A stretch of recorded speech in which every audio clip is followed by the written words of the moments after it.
ជំហានថ្មីក្នុងសន្តិសុខជាតិជប៉ុនបានចាប់ផ្ដើមពិភាក្សាលើសេចក្តីព្រាងច្បាប់បង្កើតក្រុមប្រឹក្សាព័ត៌មានជាតិដើម្បីពង្រឹងសមត្ថភាពចារកម្ម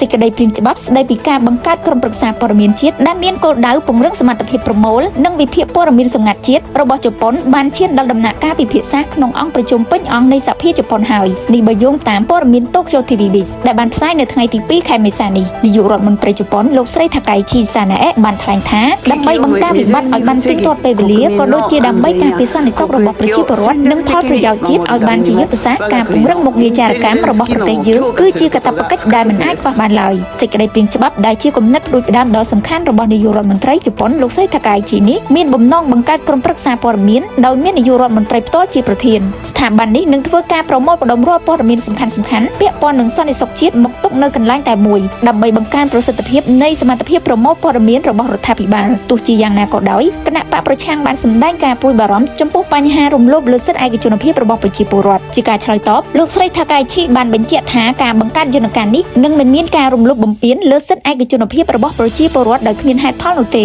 កន្លងមកព័ត៌មានសម្ងាត់របស់ជប៉ុនត្រូវបានបំបែកនៅតាមក្រសួងផ្សេងៗគ្នាដូចជាក្រសួងការបរទេសក្រសួងការពារជាតិនិងស្ថាប័នប៉ូលីសច្បាប់នេះនឹងធ្វើឲ្យជប៉ុនមានមជ្ឈមណ្ឌលបញ្ជាការឬកន្លែងប្រមូលព័ត៌មានសម្ងាត់មួយសម្រាប់គ្រប់គ្រងព័ត៌មានចារកម្មទាំងអស់ដែលស្រដៀងទៅនឹងគំរូរបស់សហរដ្ឋអាមេរិកឬអង់គ្លេស